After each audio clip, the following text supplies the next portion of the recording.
apa yang terjadi ini to some extent ini ada kontribusi saya, dan oleh karena itu bagian dari kesalahan saya. Gitu. Sehingga mohon izin teman-teman Komisi 4 saya keras karena saya paling hatinya kasih.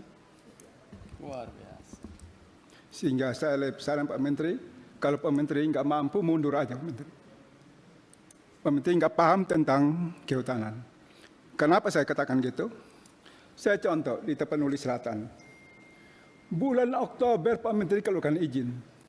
Bupati sudah katakan, syukur izin ditutup.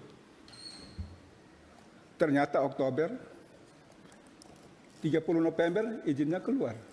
Pak Usman Hussein, terima kasih atas berbagi kesedihan Bapak. Saya kira semua yang ada di ruangan ini mempunyai perasaan yang sama. Saya tidak bisa melakukan generalisasi, tapi saya menyaksikan sendiri Pak. Saya turun ke lapangan dan saya terus terang secara pribadi berpikir bahwa apa yang terjadi ini to some extent ini ada kontribusi saya, dan oleh karena itu bagian dari kesalahan saya. Gitu.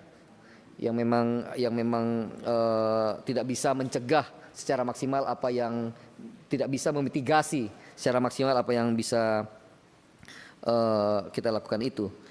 Tapi saya kira presentasi saya semuanya fokus Pak untuk menjawab 3 provinsi, kecuali tadi saya hanya memberikan potret tentang data deforestasi secara nasional.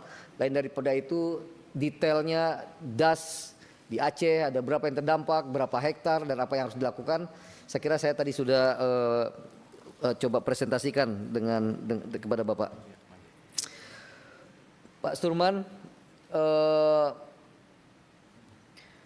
dan beberapa Bapak tadi mengatakan, jadi apa nih penyebab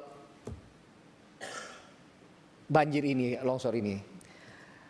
Saya tidak punya kapasitas untuk merangkum itu, karena memang seperti di paragraf pertama yang saya sampaikan tadi, ini adalah satu kondisi yang terjadi ya, yang dipengaruhi oleh satu faktor dan berbagai macam faktor, ya, kombinasi antar faktor. Apakah ada faktor cuaca ekstrim? BMKG saya kira sudah menjelaskan, ya.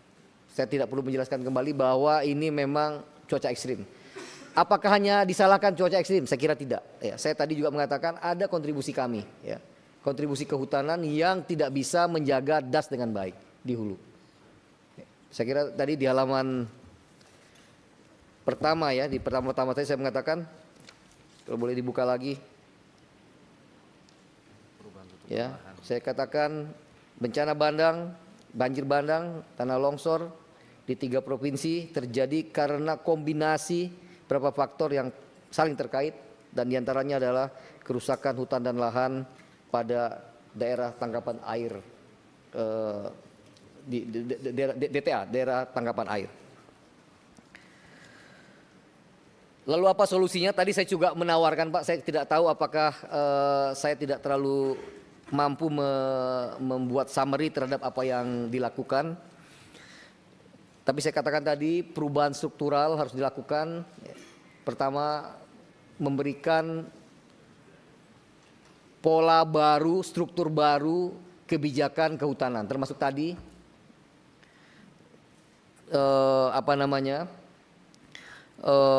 mengkaji ulang hubungan pusat dan daerah dalam melakukan pengelolaan hutan ini Pak.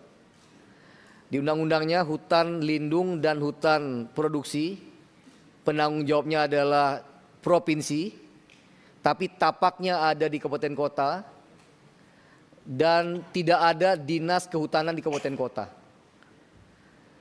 Karena kehutanan di undang-undang daerah apa tadi nama undang-undang di Undang-Undang 23 pemerintah daerah itu juga dianggap sebagai sektor sunnah Pak, bukan sektor wajib, sektor tambahan, sehingga istilahnya urusan pilihan. Kalau kasarnya kalau memang ada dananya boleh, kalau enggak apa-apa. Nah ini harus diubah Pak, karena hanya dengan kebijakan itu kemudian kita bisa memastikan sekali lagi perubahan yang permanen itu bisa terjadi, tidak hanya tergantung kepada niat baik dan komitmen seperti yang ditunjukkan oleh Pak Presiden hari ini. Harus dipermanenkan dengan pembuatan regulasi. Download Tribun X sekarang, menghadirkan lokal menjadi Indonesia.